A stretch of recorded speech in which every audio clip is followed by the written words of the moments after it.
finally got the 2 cohorts going on simultaneously. Some clients left, and that's okay. I ain't even mad at that. Then last week I had to go to a leadership retreat for a couple of days, and that was so good. I took this high performance test and realized I am a high performer. However, there are times or seasons where I just don't do, I would lowball myself. And so I'm trying to maintain the consistency, knowing that that's the type of person that I am in my business, in my family, in my life in general. So it's been a lot of internal personal work and a lot of work with my clients as well. Oh, that's cool. That's cool. So I have a question. How do you feel like you pivoted differently this year from last year?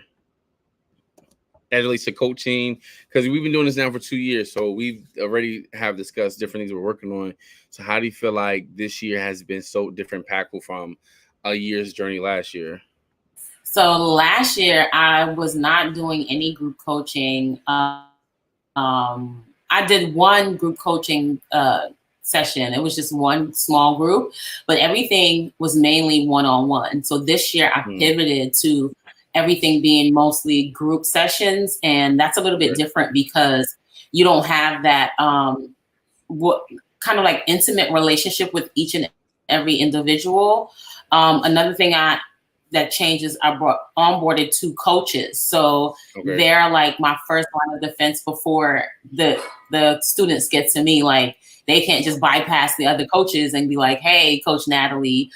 They can, but we have this system in place so that the students are able to have all the touch points. So it's like I'm not far removed, but I am now have more time to see the bigger picture and to go after, or to create a system where more people can come in. So before, it was like I was at a cap at a certain number of clients per week. Now, changing the way that we do the coaching and adding 2 more coaches, it's like I expanded the business a little bit. It's, basically like you're scaling the business, so to speak. So now that you're scaling, you are less in every day-to-day minute detail of it, but now I'm able to see much more of the bigger picture when it comes to the business.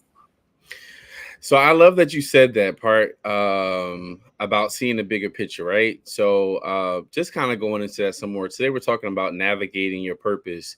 And I think so oftentimes, because me, I got my hand in a few different pots, but I think by me learning how to step back, I'm kind of, this year was a year that I've been like, hey, you know what, Jay?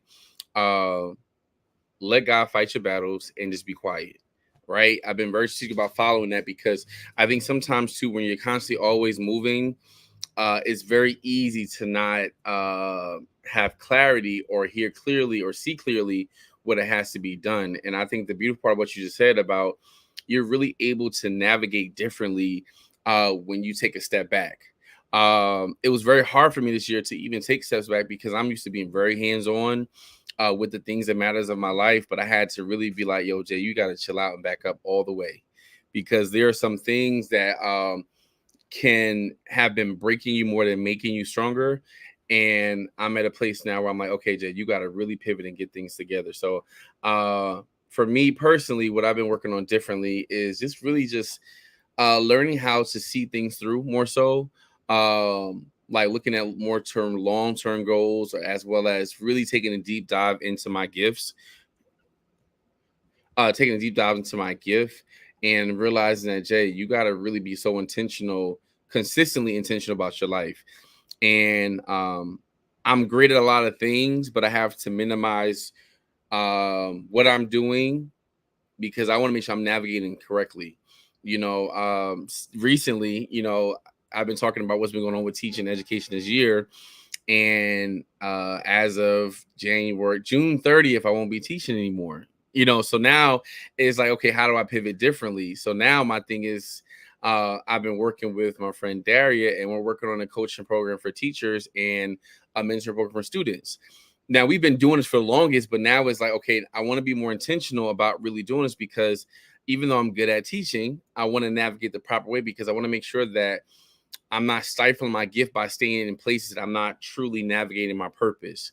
So I think it's kind of like back to the drawing board in certain attributes. But I'm grateful for that because on Monday, uh, it was our first time doing our collaborative speaking, and we spoke to 75 juniors and seniors at a high school in Newark, and they were so captivated. It's hard for high school students to be captivated for 90 minutes. And even to after school afterwards, about probably 15, 20 stayed to really talk and engage us more. And I'm realizing like, Jay, like this is it.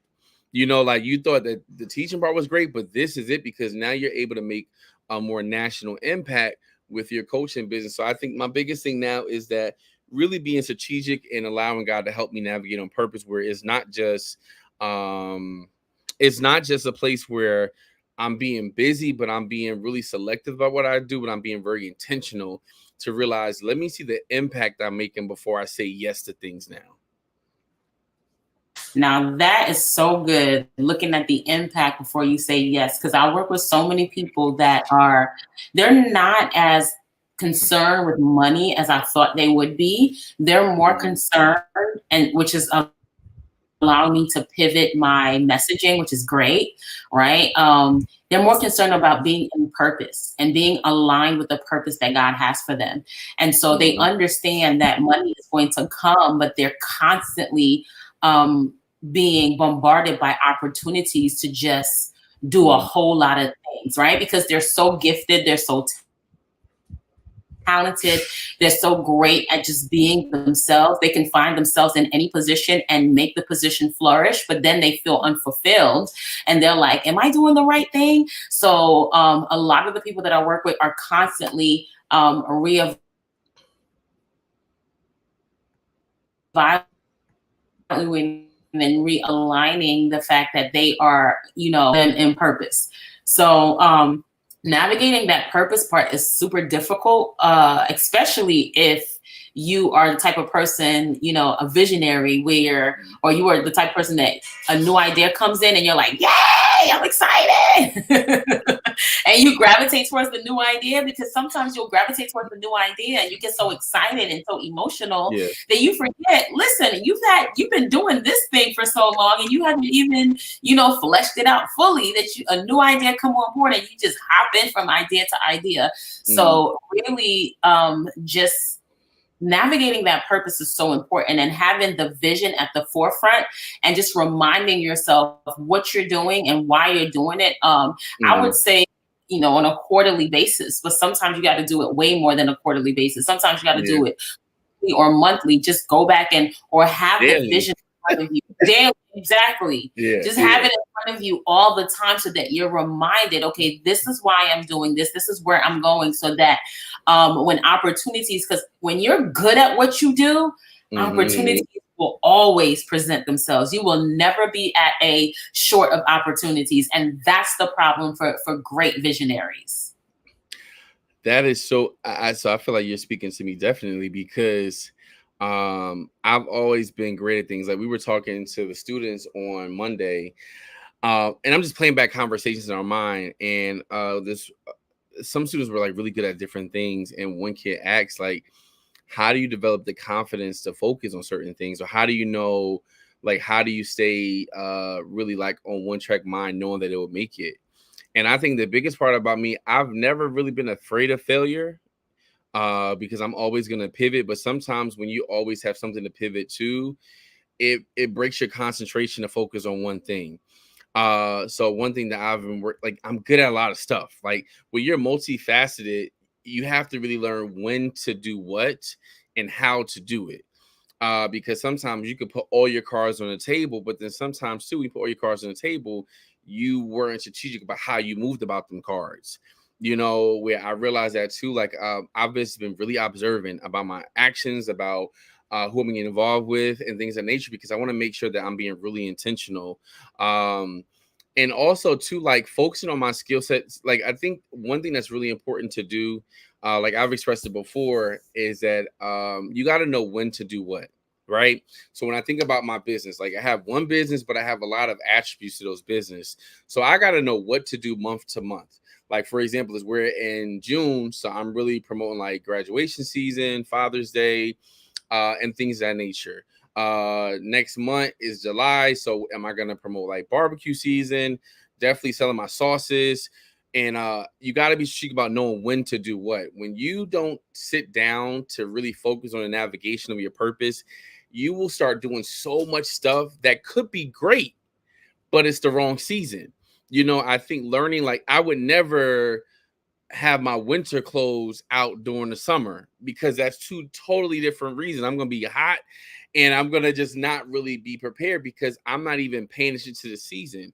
And I think that's the first thing, is knowing what season you're in life helps you prepare differently, right? You may not know the whole plan, but sometimes by getting a few things in place is better than doing nothing at all. Like even too, I know, for example, it's for me and Daria that we're talking about doing this whole coaching and for teachers and for youth. We know that right now is a time where principals start planning out PD for next year. They start budgeting things for next year. So this is the season for us to send out our one sheeter, our clips, our videos, that we have this 3-week time span to really get things out, because September, we already know the PD already started. So you have to know what's in season, what's out of season, and when it's time to pivot. Because when you are so out of season and so not in sync with your business, it's so important to look at those things, because you'll be in a season where you're always out of whack because you didn't take time to prepare for potential things that go on. It's like a 10-day forecast of a weather. We look at that because we want to prepare what to wear, how to act, what do I need with me, and I think too, it's so important to think about that because you want to be on the target. You want to have a target and you want to be able to reach that target effectively. All of this is so good and so just timely. As you were talking, I think about a lot of business owners that are like, you don't need a business plan to start a business. And you really don't. You don't need a business plan to start a business. But I always suggest to my clients that they should have a business plan. They should have some sort of plan, a vision script, a business plan, a document, that they can, look back at on a routine, like a daily basis, to see, okay, where am I at in the business? Where am I moving forward to? What goals am I accomplishing? And at the end of last year, I went back because my second to third year in business, I 10x the business. And then from my first to second, I 10x the business. And then from the next year, I only 2x the business. So the growth slowed down. And I was like, what did I do to see that huge dramatic change that, because I didn't make much my first year. And then from first to second, I'm like, I 10x that thing. I was like, what did I do? And I realized I had one service. I had one offer, and I kept putting that one offer over, out. And everybody who got into that offer, they were sharing that with other people. And then I was like, oh, okay, this is going great. I was becoming successful. So I was like, oh, let me put out 17 more offers. I didn't go from one to like 2 or 3. I went from 1 to like 10 different offers. And then I saw the slow growth when I did that. And I was like, okay, I need to go back and look at the things that I was doing. And so I collected all of this data and I put it in Chat GPT, and it just pulled out this, I asked it to pull out this, assessment formula or goal setting sheet or whatever. And I used that and I filled it out for this year. And so I am able to, I got my folder right here, and I'm able to go back every single day. And I was just looking at some of the things that I haven't even finished crossing off yet. And I realized that a lot of the things that I had been, the goals that I had set and implemented, I've already accomplished that. That's dope. I wanted to get 5,000 followers on Facebook. I thought it was going to take me till December 31st because that's what the goal said. I've already got the 5,000 followers. I got that up last month. I wanted to get new branding photos, get my website updated. I wanted to get a business credit card. What are the other things? I wanted to create a storytelling framework that I could implement in my business. I wanted to have, by this time, I wanted to have 24 clients in my academy. I had that and then I lost 4. So it's at 20 right now. Um, but there were so many things that I had already set aside that I had written out, and I was staying focused on the plan, that now I could be like, oh my gosh, the things that I had, the vision that I had from the beginning of the year, or December, because I did this in December, to where I'm at now, I'm on track. And if I wasn't, then I would have to make certain types of adjustments, right, to make sure that I would get back on track. But a lot of times we don't plan. We just go by our feelings, or people just go by, well, because they say all kinds of stuff in the marketplace. It's like nothing, like no other place, right? Like every other place, like in education, they do the same thing. They'll say, oh, I'll use math, for example. Oh, do you use the traditional method of multiplying? No, use Common Core. And then they'll change it and be like, oh, use this lattice method. Oh, use this method because this is the best method.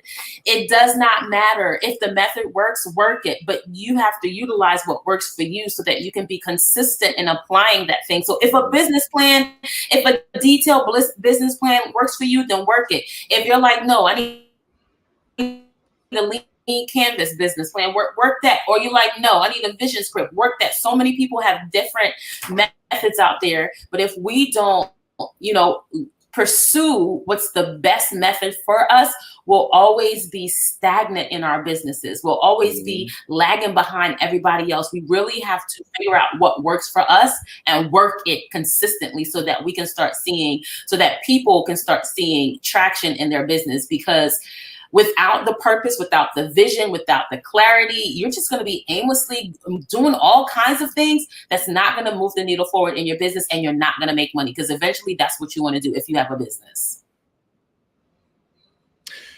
I think what just stood out to me was work. A lot of times we have great ideas, grand ideas, and we have multi-million-dollar ideas, but we don't want to work. And it's very hard for you to establish success if you don't apply work. Like, faith without works is dead. Like, you can have the most faith in the world, but if you're not actively working, it's very hard to do that. Like, I even too, just like right now, like I'm pivoting to something different in my life. And I can tell you, I have a lot of great ideas, but if I never work toward those ideas, I can't expect to see the manifest results of it.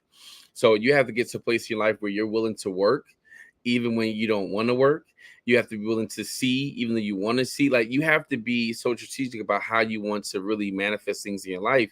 And you can't get mad if you're not getting results if you're not actively working.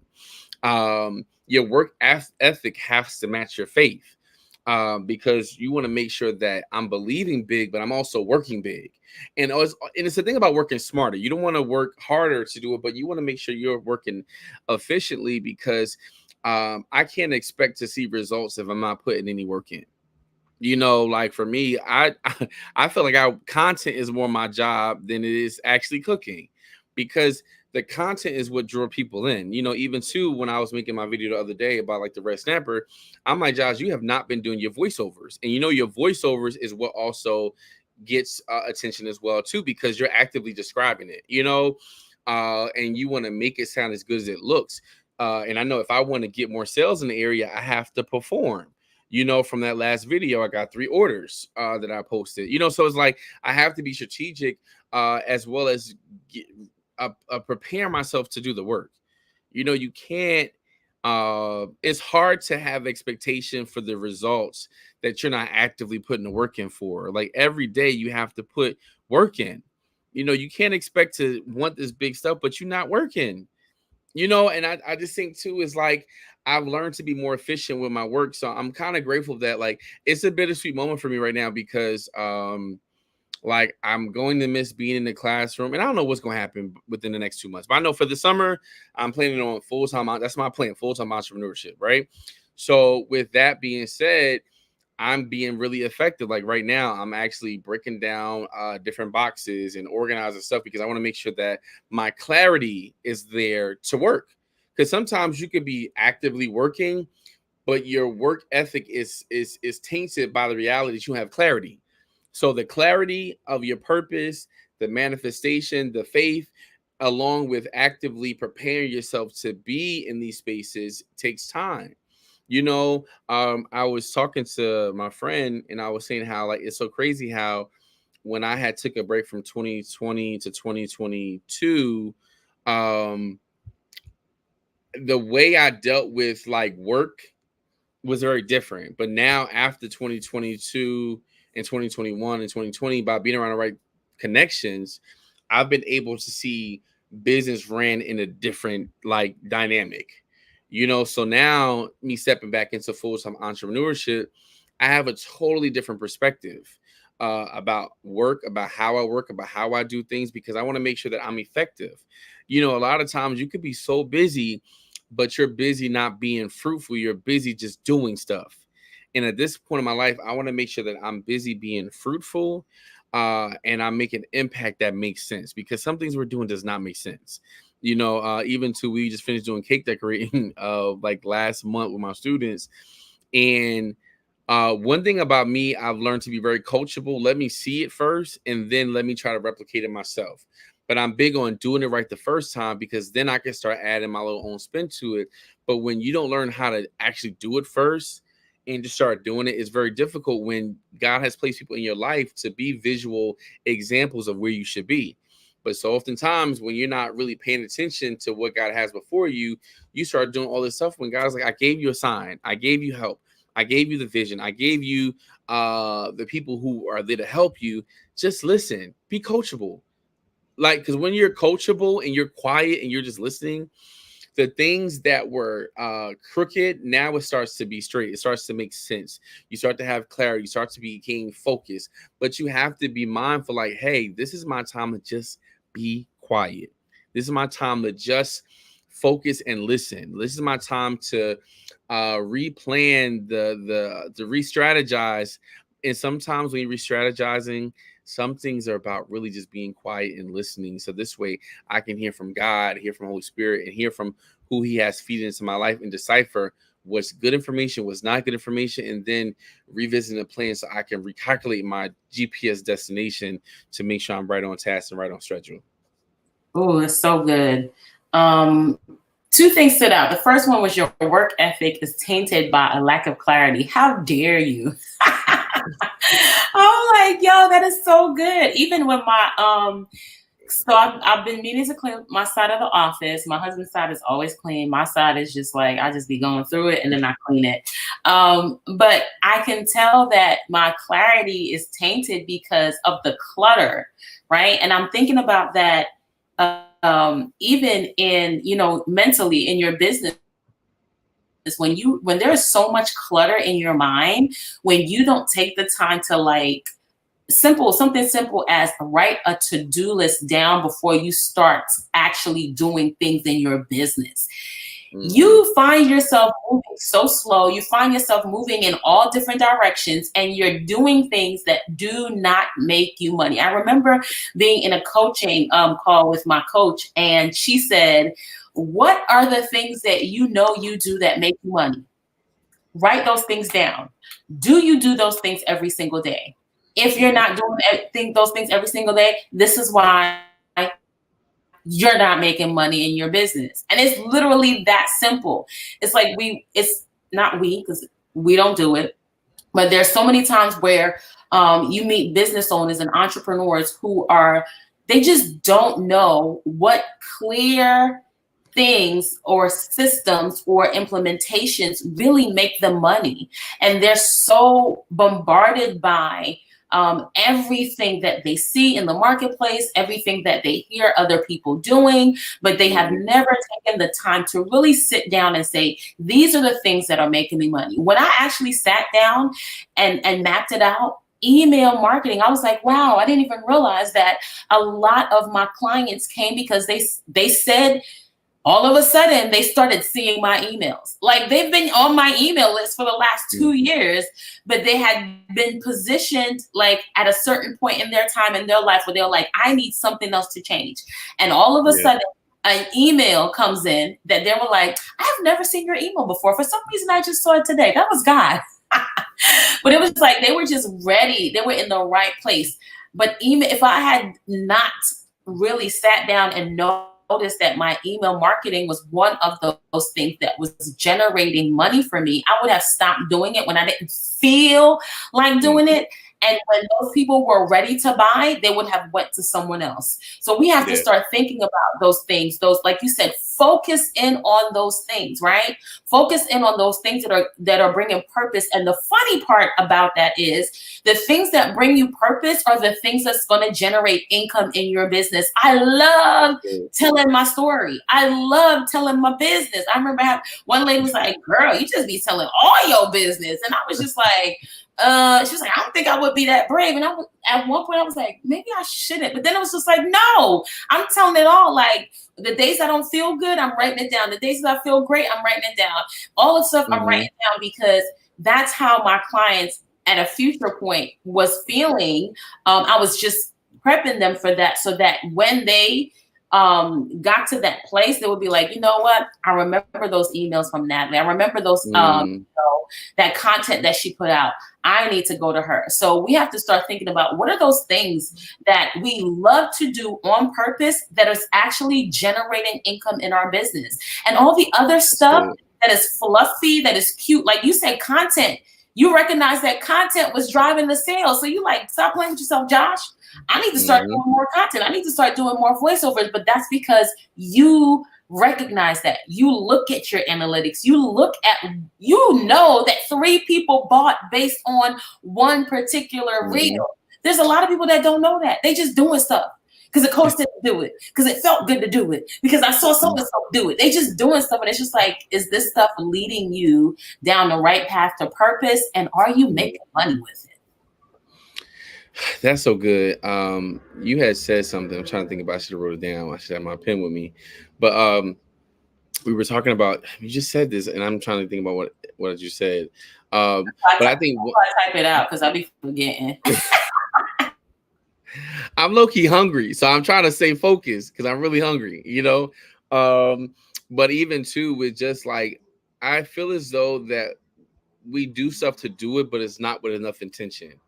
you know like I really made this year a year of intention, even when it comes to content, when it comes to certain things like that.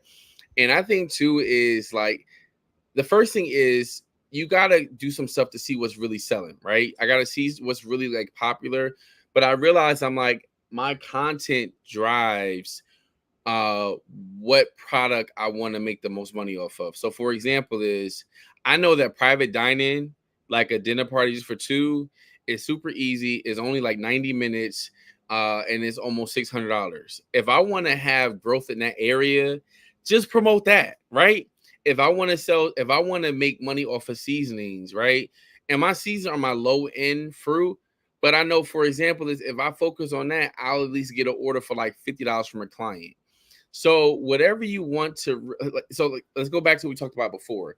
This is like a couple, like probably like years ago. We was talking, like last year, we were talking about this. How, like, I think too is as an entrepreneur, as a creative, as whatever you're doing, it's always good to take your total bills for the year, divided by the 12 months. And I know, listen, if I got to make $5,000, divide that by 30 days. Let's say $3,000. I mean, just think about the math. Divided by 30 days.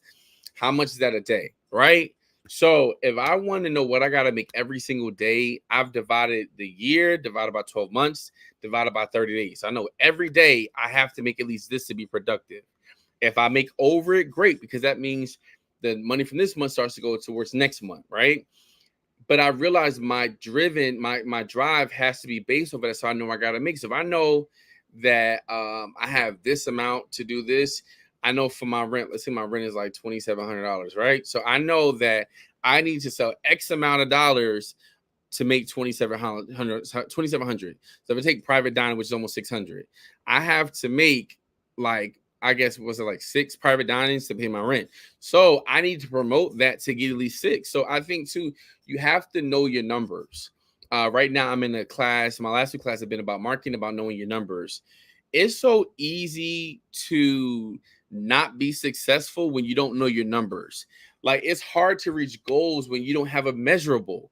Like my measurable is almost like I think probably like almost like 7K a month at least is what I got to make. So how can I make that from every stream to make sure that I'm going to make that and be successful? Um, But a lot of times, because we don't know our books, we don't know what we have to make. We just like, today I'm gonna make money. That's great, but what do I have to make? What's my measurable? You know, what's the data I need to realize to make what I need to make? But if I'm just out here just willy nilly doing this and that and that and not having no direction, it's very hard. For it, I'll give you a perfect example.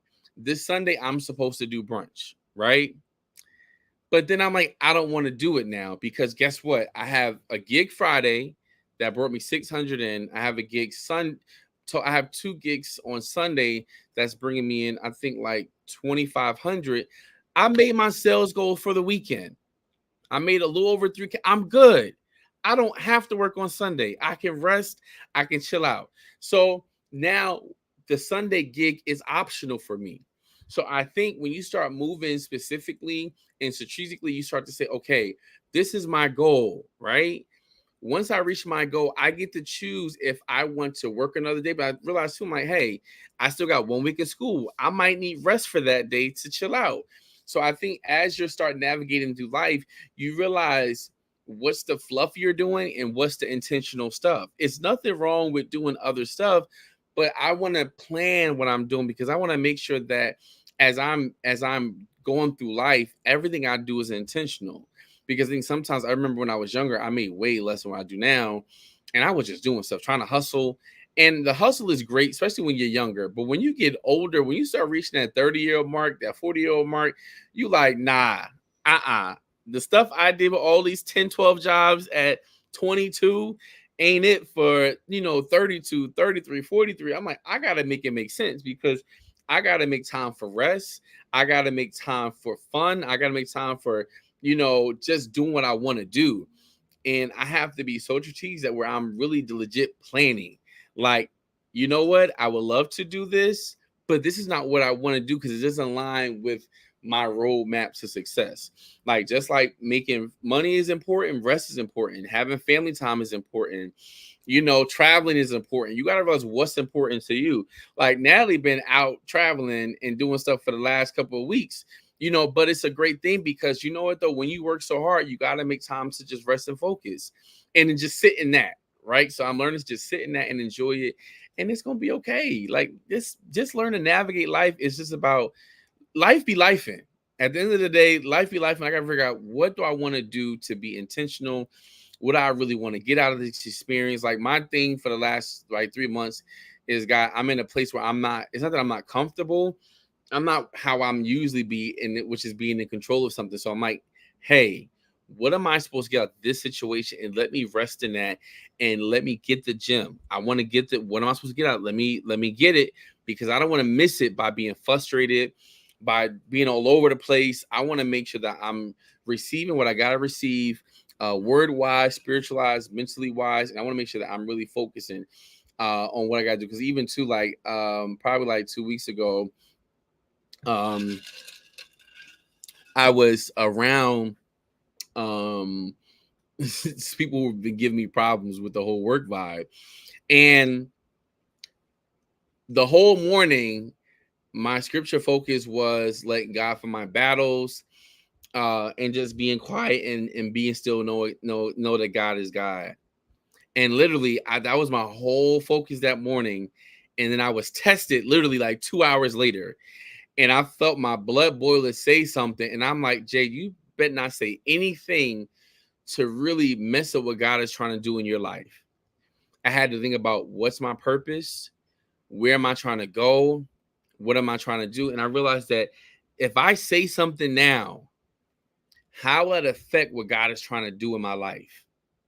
And I think I have been so focused on, let me focus on what you have for me, God, because I don't want to do anything that stops me from receiving.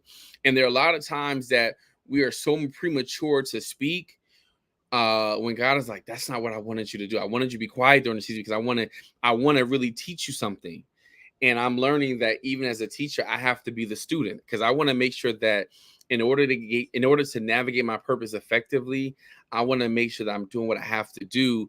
And sometimes doing what you have to do means you're silent in this season of life because along in navigation, if you're talking so loud, you'll miss what the GPS is saying to you. and you'll miss it quick. Then I missed a turn because guess what? You was talking, you was distracted. And I want to make sure that on my navigational journey, I'm always being willing to listen, because sometimes it's hard to hear the navigational system or the Google Maps or the Apple Maps if you keep talking or if the music is too loud. You miss your turn because you're just not paying attention. And I want to get to a place where I'm learning to just be quiet, to focus, because I don't want to miss anything out what God has for me. Oh, that was a lot. I was typing as much as I could. But that last thing you said hit. It was just like, I'm learning how to be quiet so I can be focused. And there's times where it's necessary for us to shut up, be quiet, so that we can focus. And in this society, I feel like we have been, the people that I have worked with, I'm gonna talk about the people that I've been working with, they have been silenced that they don't even know their own voice, right? So when they get into a space, a safe place where they are learning their voice, they have to talk and talk and talk. And I encourage that, like, share what's on your heart, share what's going on, share your feelings, all of that. But then it comes to a place of maturity where you have to be quiet and listen so that you can focus, because when you're talking, you're just releasing and you're not receiving. And there has to be a pause in between the release and the receive. You know what I mean? It's like you release, pause, receive, pause, release. And a lot of times we're not sitting in that pause period to either process or digest. Something that happened to me in the leadership retreat that I went on last week. And a lot of this traveling wasn't even for fun. Shoot. I had fun. Don't get me wrong. I had fun as I was traveling. But there was one incident where I felt something in the retreat. There was something that was said and I felt something. And I was asked, do you know how you feel? And I said, yes, I do. But I just want to take a minute to feel it. I just want to take a minute to pause. And everybody had to pause around me. Everybody had to be quiet. And yes, it may have felt like an awkward moment for everybody else. It was like, okay, we're waiting for this chick.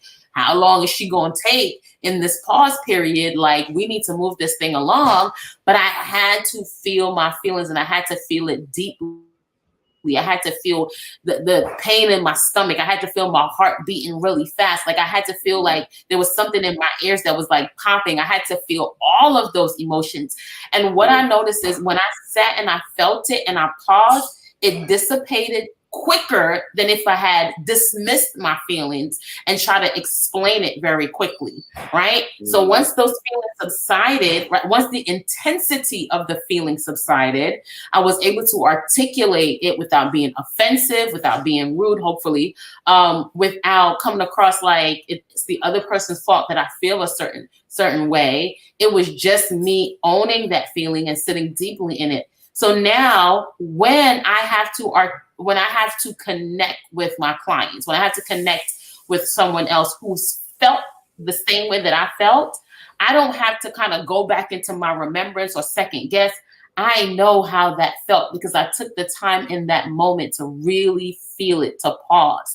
And it really helped me focus in because I wasn't concerned about the 5,000 other things that was on my mind at the same time. I was just dialed in on that one thing, that one feeling, and I could articulate that one feeling without drawing other feelings. Because you know how sometimes you're explaining, how somebody makes you, I do it for my husband all the time, how he makes me feel, and then I bring in other situations because you did it last week and I felt that way last week, or you did it 2 years ago, and he's like, but we're trying to do this right now. Like, what are you talking about? Because I'm trying to get him to kind of to understand my feeling by bringing in other things. But when I sat there and I felt it fully, when I paused and I really deeply felt it, I didn't need any other corroborating evidence to prove why I should move in this direction or why I should say this or how you can understand. I just was able to just dial in and focus and say, this is what it is. And they felt me. So I love that.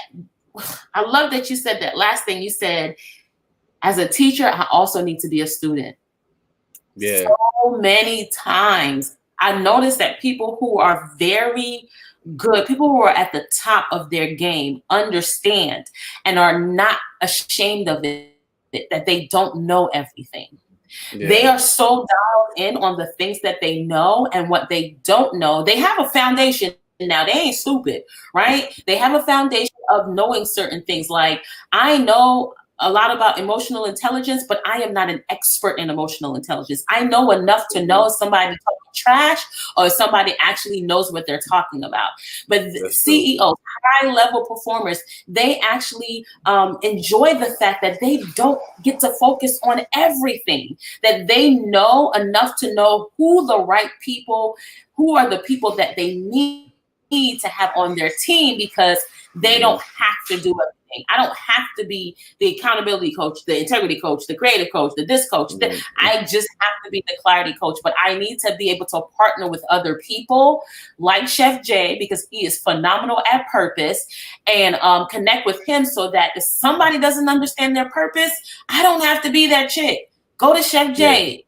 Got purpose unlocked. He could take you deeper than I ever will, but I got clarity.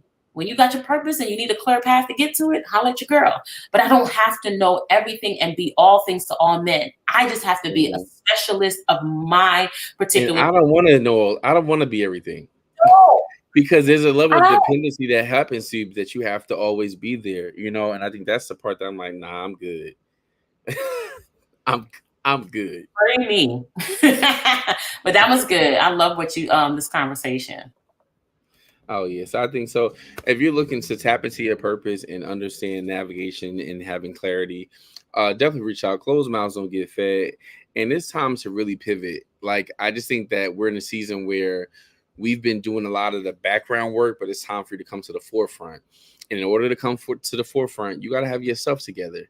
And it's a hard pill to swallow sometimes, but if you really want to really experience the fullness of who God has called you to be, it's time to pivot. It's time to reevaluate your life. It's time to, just think differently. You know, we're all meant to do a lot of great things, and we can be multifaceted. But until we learn how to really have clarity, you're gonna keep just knocking your head against the wall and not really seeing clarity. And I think this is the clearest I've ever been, because I'm like hypersensitive to all of my gifts and talents, but I'm also more hypersensitive about, like, God, how do you want me to maneuver? Like, which one do you want me to do now? Because I've always been like, I can do this. Nah, God, what do you want me to do right now in the season? Because I want to make sure that I'm experiencing the fullness of what you have for me and that you want me to do, because we're always meant to be a blessing. That's the thing about it, right? We all have purpose to be a blessing to others. And I want to make sure that I'm outputting the right energy and skill sets to make sure that I'm clearly making an impact in ways. Like, me and Darren, we had did this workshop that for this like past Monday, it was just like so dope. And I'm like, yo, this 90 minutes was so impactful. Got a chance to rest afterwards, and I have my day to myself. Like, I wasn't like burnt out, and I'm like, okay, it's a place where I'm sharing my gift, and it's not burnout, because teacher burnout is real. Having all these kids I teach every day is a burnout. So now I'm like, okay, so you know what?